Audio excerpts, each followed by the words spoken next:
22 siblings, my G. But then, child, next thing I know, they pop up on the screen, sibling number 33. Sibling number 48. Yo, hit like if y'all was tripping like I was. Bruh, sibling number 48. And I guarantee you, if Klein was not old and raggedy and retired, he would still be doing the ish. What's up? It's Nikki. Welcome back to my channel, child.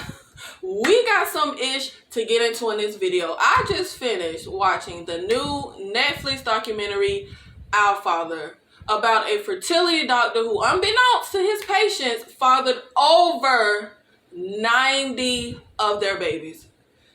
Fathering 90 babies, child, is ghetto as like I don't know no other way to put it. I was astonished. Now, the documentary opens with the doctor sitting at his desk as he yada yadas into a cup. I was watching this mug like, the hell? Like, this is what I saw first turn it on. I was like, oh, okay, they not playing games with this here documentary.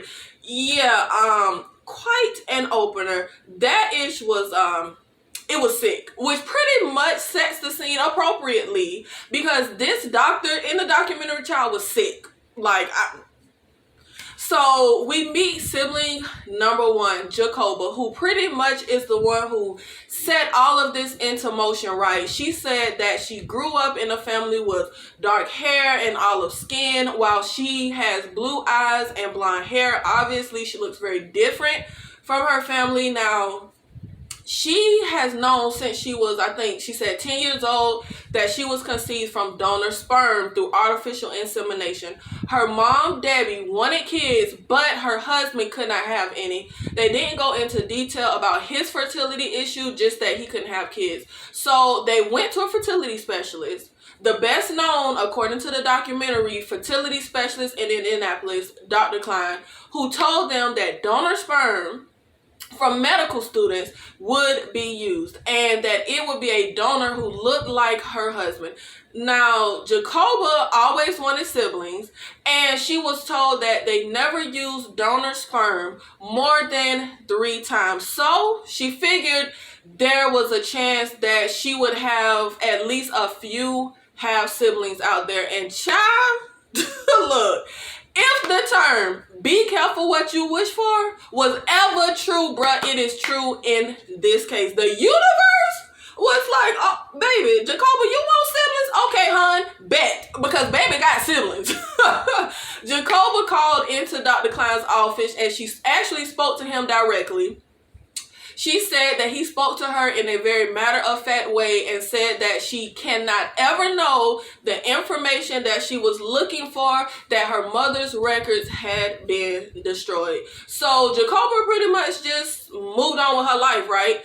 Until in 2014, she was seeing tons of 23andMe commercials on television. At this point, Jacoba was 35 years old and decided to look for her siblings. She ended up getting hits of 7 siblings, which at first she said she was excited about, but then she got alarmed because she was told that a donor would not be used more than 3 times, right? Now, as I was watching the documentary, honestly, at this point, I was thinking this ain't gonna really be anything really groundbreaking or shocking. Kind of like the White Heart Abercrombie documentary. I'm like, nothing in that was groundbreaking or shocking. Like, I don't know. I didn't really know much about Our Father before watching it. I thought some kids whose parents got donors were related. I didn't know it was the dang doctor, number 1, who fathered them. I thought it was just a donor. So when Jacoba says, hey, there are 7 siblings, shouldn't be more than 3, I really wasn't alarmed or thinking anything crazy, because I'm sitting here like, okay, well, if I'm a medical student and I become a donor to 3 different babies, right, I still could have went out into the world and just had babies of my own, right? The old-fashioned way. So that means that if all my kids' DNA is in this little database, my donor kids and the kids I raised would all be half siblings, and you would get pops on them. And I'm like, 7 is not an outrageous number. That means he would have just had 4 on his own. Really, at this point, there's nothing to be alarmed about, or so I thought. We get introduced to Jan Shore, a former nurse of Klein's from 1981 to 1999. And I want to know what the heck the nurse job was. Like, what was she doing? How does this ish work exactly in these fertility clinics? I mean, even in clinics today, what is the protocol? I'm going to need my husband to give his sample right in a room with me, and I'm going to need to see the doctor, take the little syringe. I need to see. The doctor is the only one who handles the specimen, because I would think that it would be the nurse, and that the doctor would not even handle the specimen until time to inseminate the woman. I'm just trying to figure out how Klein was able to do this without nobody in the office being none the wiser. I don't know. Like, who was testing the specimen? Like, don't you have to test it? But I don't have a clue how that stuff worked. I'm just trying to figure out how the nurse ain't know. What was the nurse doing? Because the nurse ain't know nothing about nothing. Now, Klein's former partner said that there was not much traffic on that first floor, other than they would come directly into their office. And Nurse Jan said that they had no idea. It just was never a thought. Okay.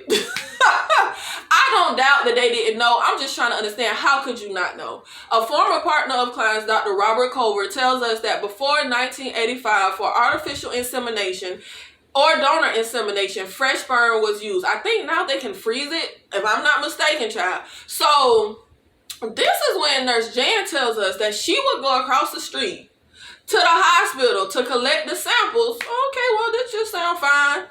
But then she said she would get the samples from the medical residents, because the donors was supposed to be medical students. But, child, she would transport the specimens in her bra, because it had to be kept warm. Remember, it had to be fresh. Am I the only one that think that sounds insane? Like, am I crazy? You mean to tell me there were no other options but your dang bra? You mean to tell me they had the little container to keep your drink warm, they had the little holder to keep the pizza warm when you deliver it, but y'all niggas couldn't buy something to keep the dang specimen warm? See, hold on now, child, because everybody in the clinic sounded batshit crazy to me at this point. The nurse Jan says it was ideal for a donor to not be used more than 3 times, because you would not want a large population with the same fathers. You could potentially have a brother and sister married, because, we don't know we siblings. And apparently the doctor didn't care about that, because they tell us in the documentary that a majority of the siblings actually live within like a 25-mile radius of each other. And a few of them live within minutes of Klein, which means they could have dated each other, or they could have dated Klein's kids, like the ones in his home. I mean, it's really just sick and disturbing. And I would think that's such negligence on Klein's part, like as a doctor. I mean, the mess this could have bred. Siblings could have had a baby. And that baby could have had, what they call it, them abnormalities from your chromosomes and stuff, because your parents share the same genes. One of the siblings got an alert of a new sibling and realized she actually knew the lady, that their kids played basketball together. I mean, the proximity of these siblings is insane. Like, it could have got crazier. Let's just say that. Anybody could have mixed up with their own dang sibling or cousins. Like, if the siblings had killed, the girl said her and the lady child was on the team together. Now, after Jacoba found several siblings, they started doing their own investigation. Every weekend, they would call each other up and they would work on a family tree. They would plug names into the Ancestry website. And at this point, they joked that what if the doctor was the father? I am pretty sure that it is likely so outrageous to them looking back that such a fleeting little joke could turn out to actually be reality. Now, in their search, they would focus only on paternal matches. They all ended up with a mutual match named Sylvia. Now, Jacoba said that her intentions were to find siblings, not to find the donor dad.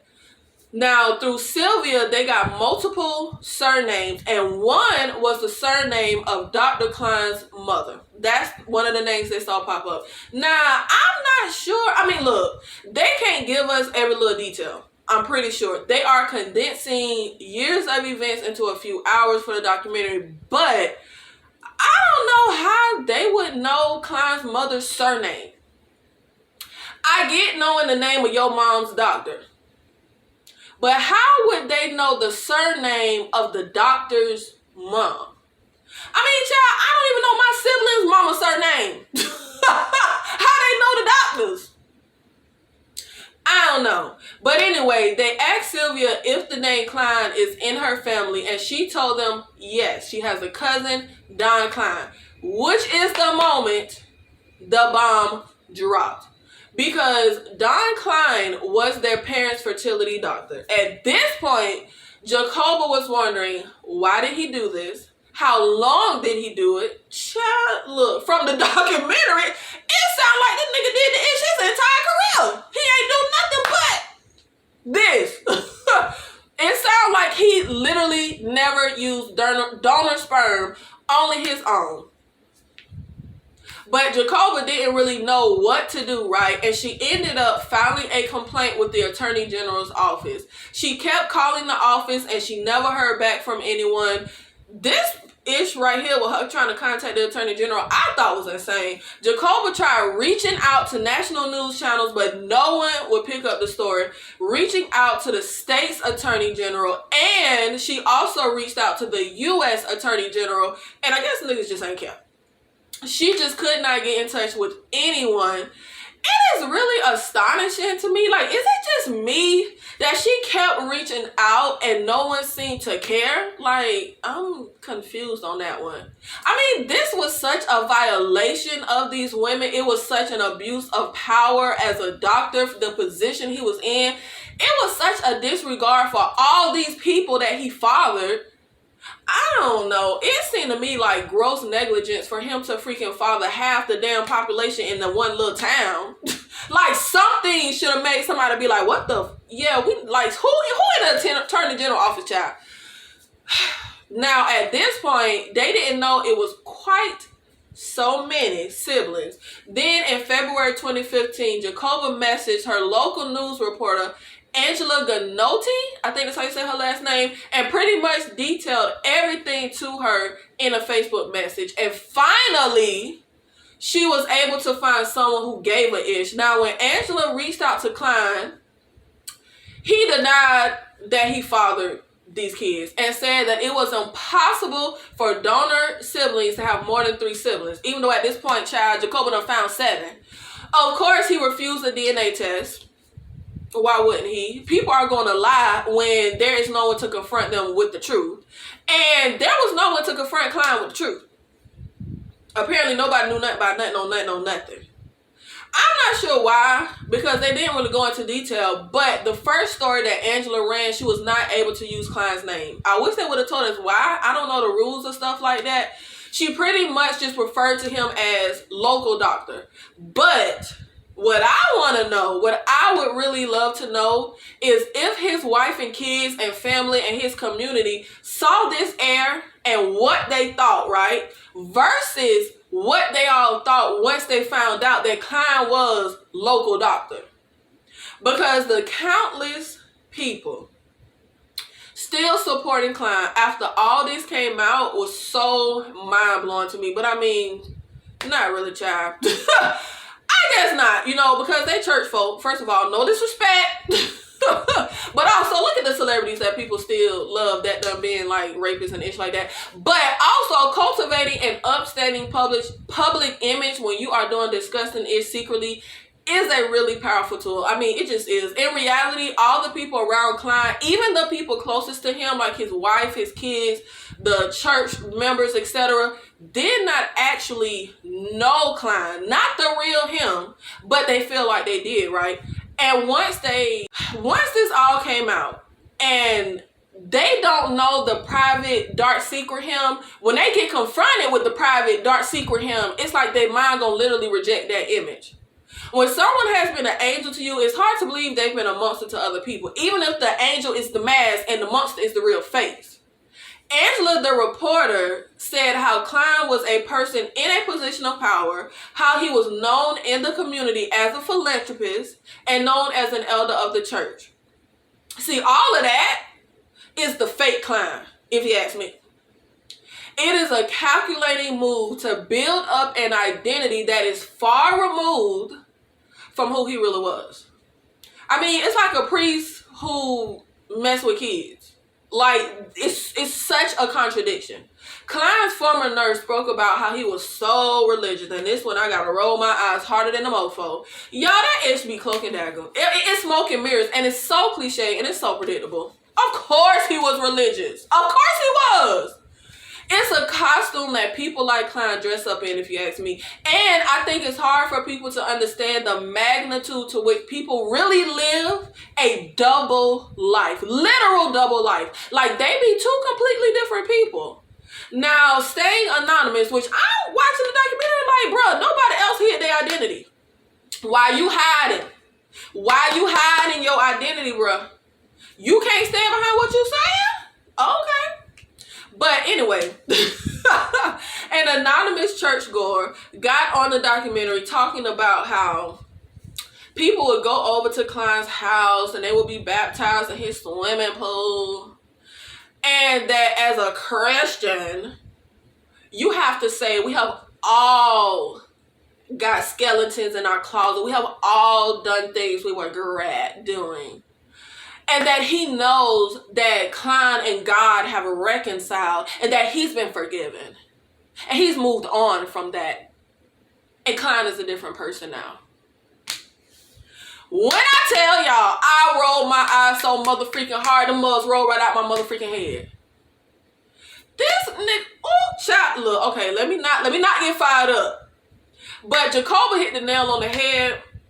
When she was talking to one of the siblings about Klein using God and religion, I swear I can't help but roll my eyes. And she was saying how she hates, because she's religious, she hates Klein constantly speaking on God because it's people like him that makes other people say, see, that right there is why I don't with religion. And yeah, Jacoba, yeah, because I'm one of those people. Because I've seen this in real life. Like, this ain't me watching the documentaries. Like, I've seen this in real life. And this is why I don't with religion.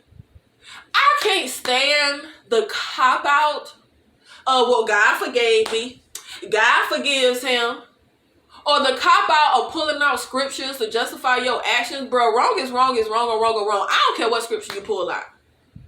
So it's like, okay, F all the destruction you caused, F all the lives you screwed up, all the people you damaged and hurt and violated, God forgave you, and somehow that's all that matters. So many of these philosophies, in my opinion, are just self-serving, that Klein was saying. So Klein could do all this ish to serve himself, right? Because who else was he serving and doing this act? He could violate all these women, but then conveniently, he's off the hook because God forgives him. So what message does that send to the victim? Oh, F what he did to me, you know, as a victim, God forgives him. Y'all, I was telling my mom about this mess, this documentary, and I was like, Mom, I'm sorry, but Christians down bad, babe. I was like, Mom, sorry. Y'all down bad. Then when the churchgoer was like, you know, the anonymous one, he's moved on from that. Klein is a different person. Well, number one, he isn't a different person because he was always a Christian and upstanding and religious when he was doing the ish. So how he a different person, bro?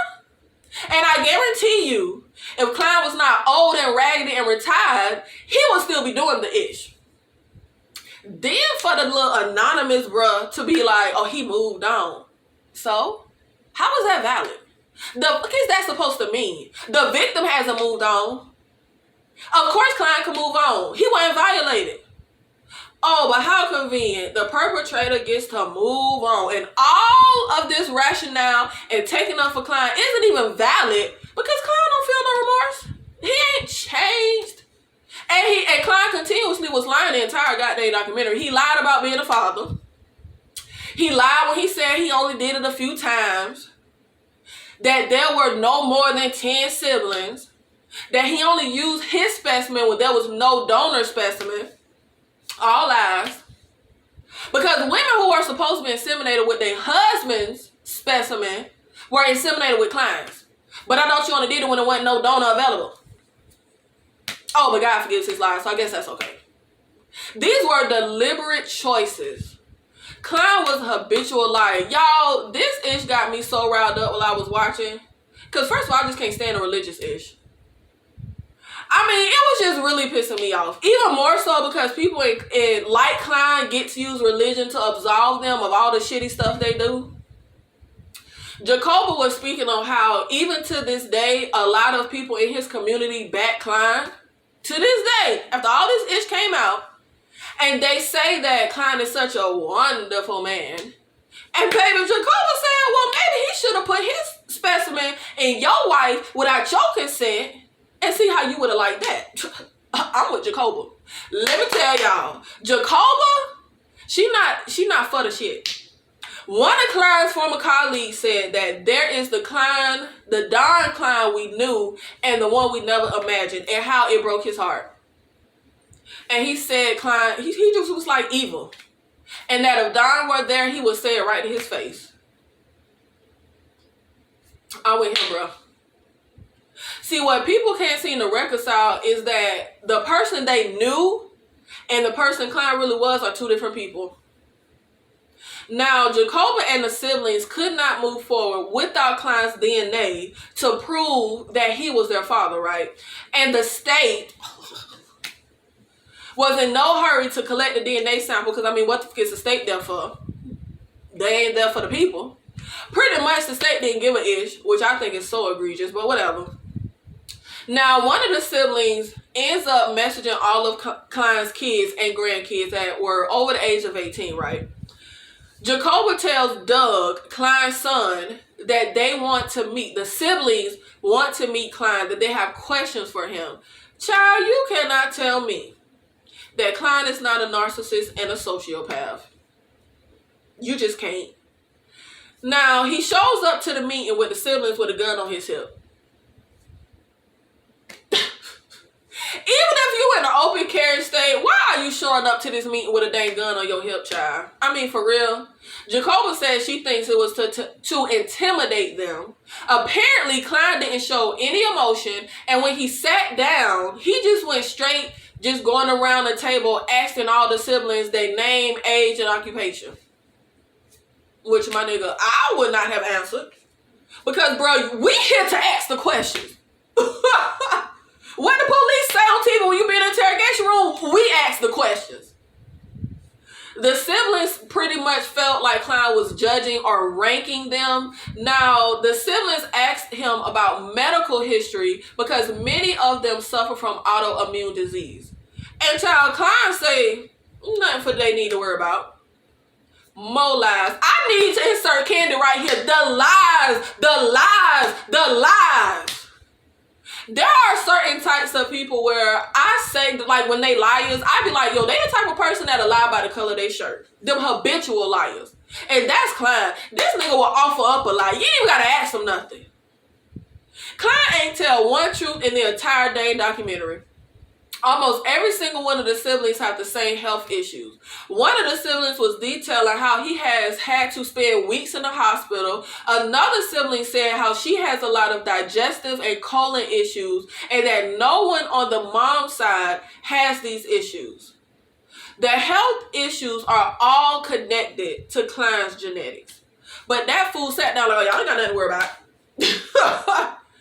And one of the doctors was saying how in the documentary a lot of donor specimen is rejected because of medical history, and that with Klein having an autoimmune disease, his specimen would not have even been allowed as a donor. But anyways, back to the meet up with Klein and the siblings. So this fool pulls out a scripture, Jeremiah 1:5, and he talking about some Jacoba, this for you. And baby, Jacoba said, put that ish away. You not finna use my God to justify your actions. That's exactly what she said, y'all. Yes, Jacoba honey. See, now, when one of the siblings asked Klein, why did he use his own specimen? Which, baby, I'm sorry to tell y'all ain't finna really get no real answers. I hope they understood that. Klein says it's because he felt the mothers were desperate for a child and he was doing it to help. See how he keep changing his answers and rationalizations? But this nigga lying. Still lying. He didn't give up about these women. He wasn't concerned about helping nobody. This was all about him. There were women who had their husband's specimen to use. They were not using donor specimen. They were using their husbands. And Klein still used his own specimen. So, no, try again, bro. See, Klein, he gonna make up whatever he can to make himself not look bad, right? That's why he gotta keep lying, because he can't crack that image. Child, then Klein tells them that it won't be no more than 15 siblings. Now see, first the nigga said 3. Then he said 10. Then he said 15. All he does is lie. Oh, but God forgives him. Now, Angela is contacting Klein to meet with him, right? The news lady, because she is still pursuing the story. Now, child, why Klein call up Jacoba trying to manipulate her with a sob story saying how the television station is demanding he meet with them. It's a real problem. It's not fair to him. Child, he a narcissist. He been married 57 years. If this gets out, it'll ruin his marriage. It's not fair. Not fair to him. My nigga, putting your sperm in women without their consent wasn't fair. This fool also said that at the time, he didn't think he was doing nothing wrong. But I gotta call bullish on that. If you don't think you're doing nothing wrong, you don't hide it. You don't keep it secret. Klein tells Jacoba that he does not want this on TV and that he will be hurt badly by this. Everything is all about him, child. These people were really traumatically damaged by this information. Especially the ones who their father's specimen was supposed to be inseminated. Like, they were on the documentary talking about how they literally questioned their entire identity. Sibling number 14, Julie Harmon, said that it completely washed away her identity and she had no idea who she was anymore. But Klein talking about this gonna hurt him badly. And Julie said when her mom told her dad the truth of the DNA test, he started crying and said how Klein took everything away from him. It hurt my heart when Jacoba said that every time a new sibling would pop up, she knows she's going to call them and she's going to ruin their life. Now, why is it that the girl who didn't ask for any of this, didn't have a hand in any of this, unwilling participant, who just wanted the truth, is carrying more guilt than the man who actually did the ish? Jacoba ended up saying that Klein called and pressed her to stop all of this with the news story. How he did not want the story on TV, basically because he knew that there were a lot more siblings out there. When I tell y'all, as they kept popping up on the screen, sibling number, etc., I was tripping. I was tripping sibling 10, 12, 14. When that mom said sibling 14, my jaw dropped.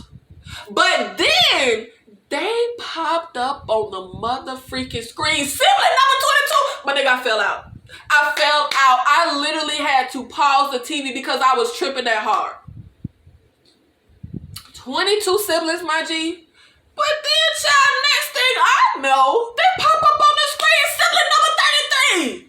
I have no words, y'all. I fell to the dang floor. Y'all, look. I could not even believe what I was reading.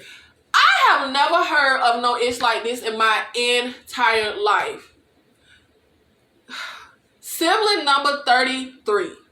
Lisa Shepard, dad, was at the clinic on the day the mom was inseminated and provided a sample. Klein was literally just discarding these men's samples and using his own. This ish is just so wild. It's so disgusting to me to create life with no regard for the life, really. Really, he put their lives at risk, though, right? Because say something happened to these kids where the doctors need, like the parents to get tested so they could, like, be a donor for something. You know how you have to be a genetic match for, like, bone marrow transplant and stuff like that?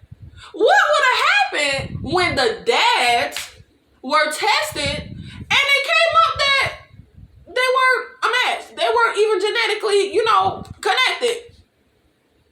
And the child would have had to just die because of this fool. Why in the world was Klein not using these husbands specimen? Oh God, I hate when you're dealing with liars because you ain't gonna never get answers. I'm so confused. Jacoba said that she thinks there's more behind this. What made him every day wake up and decide to go into his work, masturbate, and place it unknowingly inside of women without their consent over and over and over? Sibling number 48. Yo, hit like if y'all was tripping like I was. Bruh, sibling number 48. Jason Hyatt asks, why feel the need to do this? Was it a sexual thing? Jason said he feels like Klein is hiding something sinister, and I completely agree. The siblings trying to figure out and speculate why Klein did this because he doesn't have the decency to tell them, child. I mean, people want to know why they're here. Why did you do this? Why were they created? He won't give them any kind of explanation for his actions. They wonder if it was a racial thing because the majority of them have blue eyes and blonde hair. Child, Klein got some strong ass genes, bro.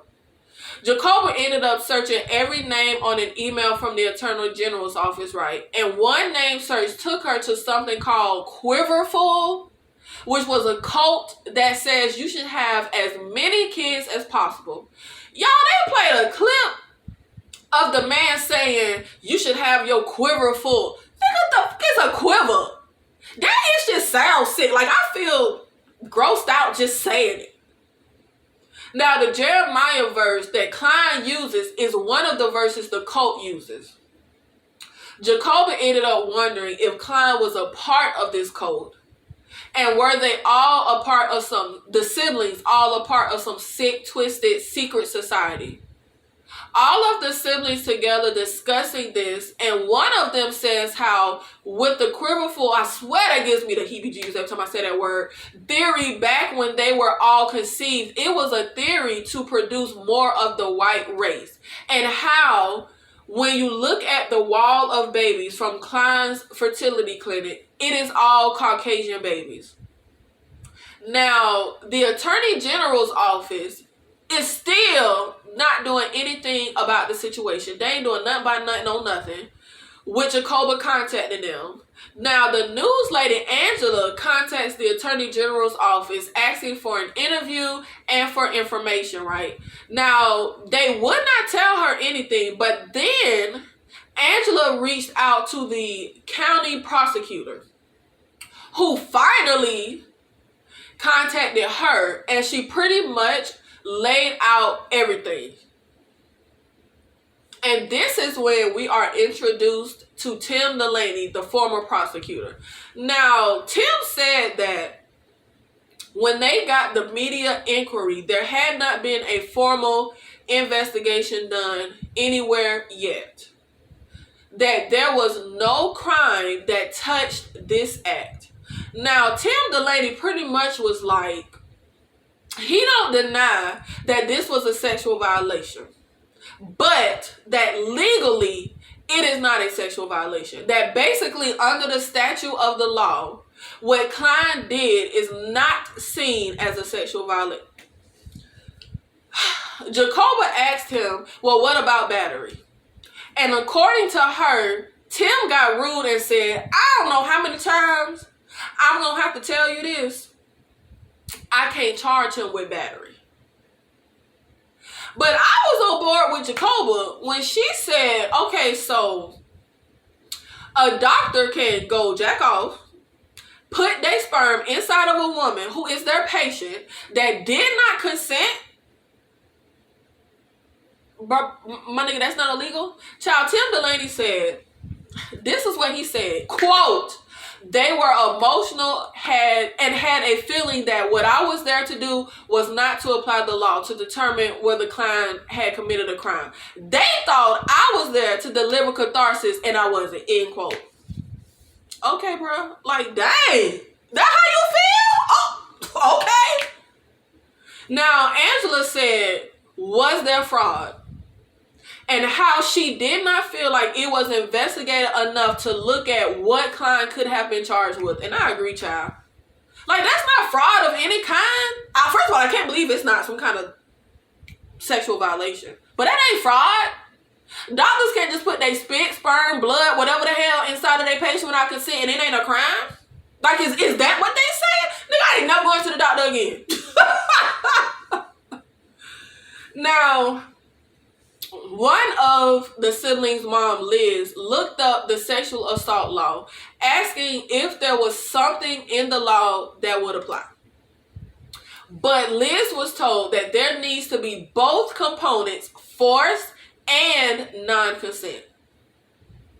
And breaking just the law side down, they had a law professor, right, who said that there is a provision in Indiana law that says that rape can include conduct a victim does not know is sexual, but the perpetrator does. Bro, that sounds like what Klein did. The law professor explains that the fact that Klein was still under the effects of sexual arousal when he touched the patient for the procedure, this provision is the closest charge. Now, child, why the prosecutor ain't go with this? Apparently, Tim Delaney said that Indiana juries were not willing to buy rape by deception theories. That the jury will say the women consented to insemination, they wanted a child. And how the question is always out there, does the woman's desire for a child legitimate Donald Klein's deception? Y'all, I feel like this is all so disgusting. Like, I can't even. Like, what the hell is our humanity and our laws? But even if they want to argue, right, that these women wanted babies, what about the women who had their husband's specimen? We couldn't charge him for those counts? You mean to tell me that the jury would not see what Klein did as deception or fraud or violating to commit a sexual act on unwilling participants? But also the reasoning of, does the women's desire for a baby make Klein's deception legitimate? First of all, nothing makes deception legitimate. I'm so confused on that. But also by that reasoning, okay, so are you saying a man can force himself on a woman who wants a baby, and then when she gets pregnant, he could argue that it was legitimate force because she wanted a baby? I'm not understanding the logic. Am I slow? And are you then also arguing that these women would have never gotten a baby without Klein's deception? Bruh, I don't understand. I mean, what are we doing? Jacoba's mom, Debbie, said that if Klein would have asked her if it were okay for him to be the donor, she would have said no. Another one of the siblings' mom, Liz, said that it turns out that while she was in the exam room, getting undressed, putting on the gown, putting her legs in the stirrups, getting ready for the procedure, Klein was in another room ejaculating. You cannot tell me that a doctor doing that, getting aroused, getting erect, committing a sexual act to get their own specimen, and then walking into an exam room and inserting his specimen from a syringe into a patient's cervix is not a sexual act. Bro, am I crazy? I swear, am I crazy? That ain't sexual assault, sexual violation. I mean something. Like, are you kidding me? These are the laws that govern us? Now, after Angela informed Klein that the news channel would be moving forward with the story and would be using his name, She then went to the prosecutor, Tim, about the situation, right? And Angela also ended up meeting with Klein, which was a bat-ish crazy interaction. Klein told her, Angela, that she better be careful and that he knows where she lives. And he had a dang gun on his hip during the meeting. Child, y'all, my nigga, okay. He's a sociopath, in my opinion. But in having conversations with both Tim and Klein, Angela was able to get certain information, including the fact that Klein told her he filled out paperwork from the Attorney General's office stating that he was not the father. Angela ended up reaching out to the Attorney General's office to inform them that Klein lied to them. Now, Klein told the Attorney General that he never used his own sperm to inseminate patients. Klein also included in the paperwork that he would sue Jacoba for libel and slander. So Klein ended up being charged with 2 counts of felony obstruction of justice. And once he was charged, they were able to get a warrant for Klein's DNA. Of course, the paternity test came back that he was, in fact, the father. Duh.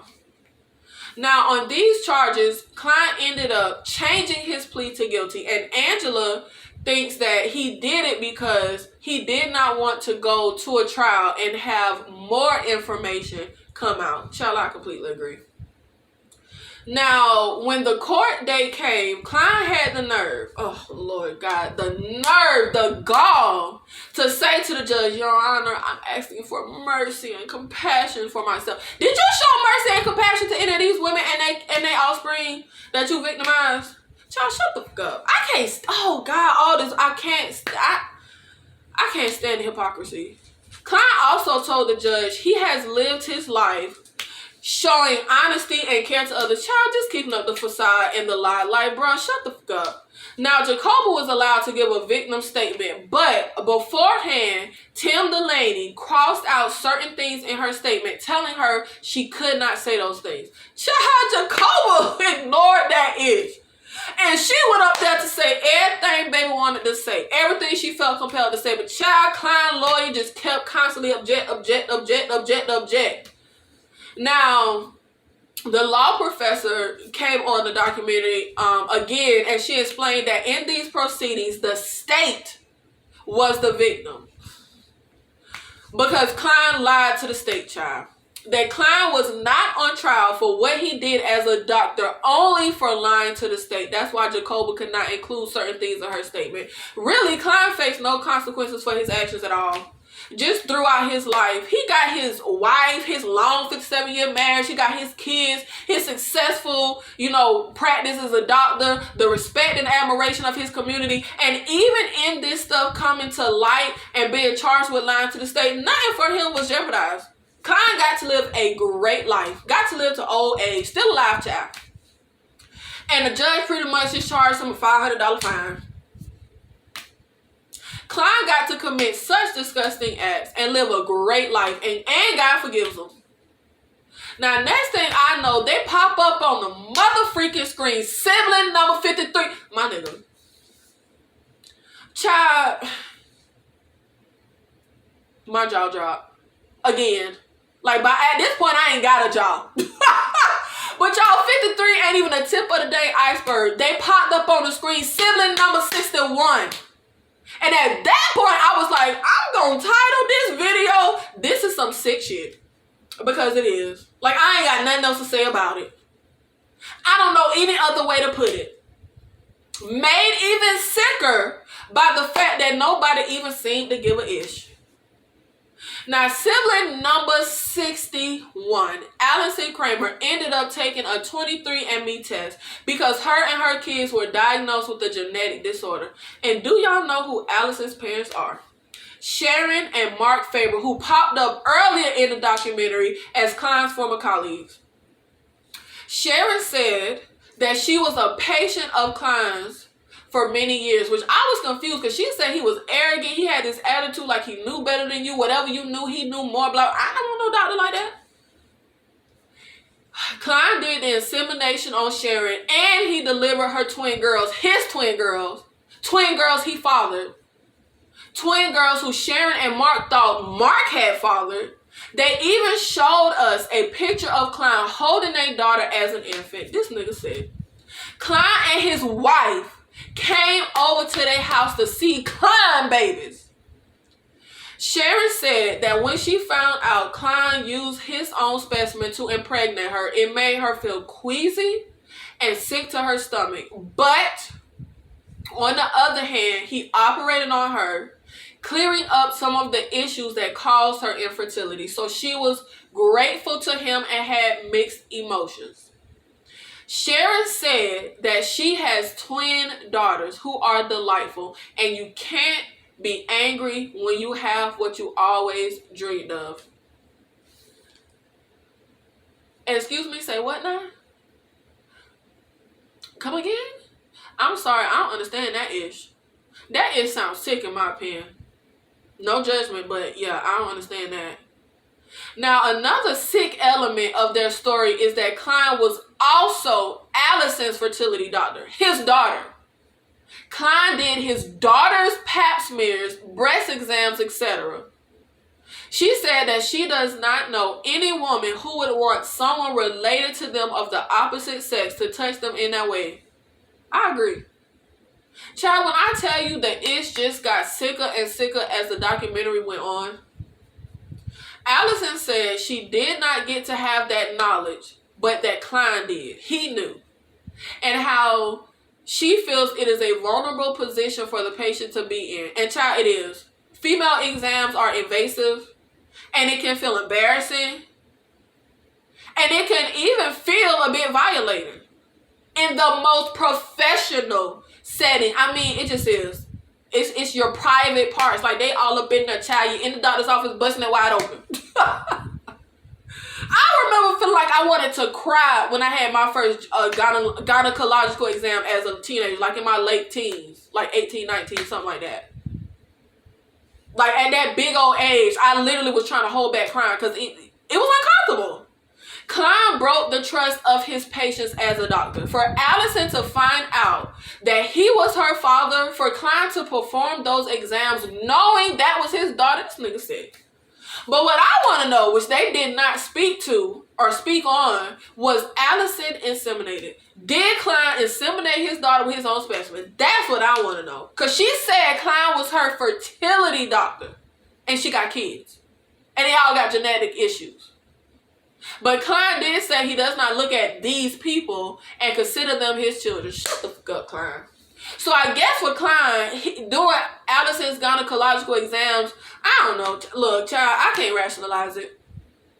But what I love, though, was when one of the moms said, quote, "I'm okay because this is not my issue, it is his," end quote. I love that. And I actually say that a lot. I could not stand growing up when people would tell me as a kid that I would have daddy issues because my father wasn't around. Teachers even said that to me, child. And what I ended up always saying was, he abandoned his child. So it's not my issue, it's his. And a lot of times when people do stuff to us, we carry that burden as if it's our issue. But it's not our issue to carry. That's their issue, bro. They did the act. So it's their issue. I love that she said that. I really do wish healing for all of these people. It was so sad to me hearing how finding this stuff out affected them. And I know that no matter how things ended up with my parents, I do find solace and comfort in knowing that my parents were in love when I was conceived. So I empathize with all of these people when they were speaking on why Klein did this. That bugged me as a kid. Like, I know all the story. I wanted to know why I was here, what I was made from. These siblings wanted to know why they're here and was this racially motivated, etc. When one sibling says she feels sick and lays awake wondering, was she a part of some sick society for some blonde-haired, blue-eyed race? I empathize with people who feel like They were created out of anything less than love and consent. Now, in 2018, the moms and siblings successfully passed legislation in Indiana making illicit donor insemination illegal. But there is still no federal law. And that is truly disgusting. Like, what the fuck are we doing, lawmakers? Like, for real.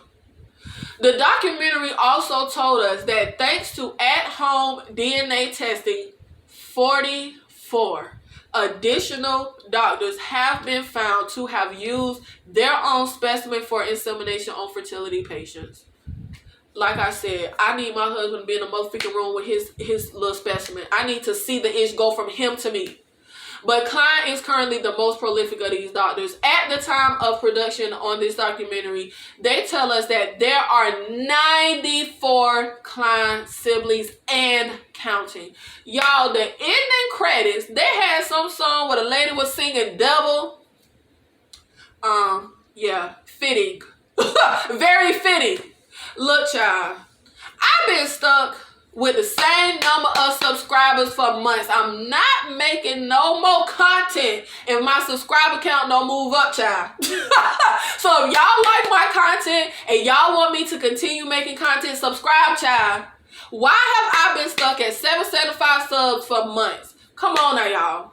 Get the sub count up. Let's get the channel monetized. It is so easy to support my channel if you like my content, guys. Just hit subscribe. Leave me a comment down below. Hit like on this video if you enjoyed it. Make sure you have your notifications on so you will be alerted when I post TV show and movie reviews and recaps. I'll see you in the next video. Well, maybe if y'all subscribe. I'll see you in the next video. Thank you.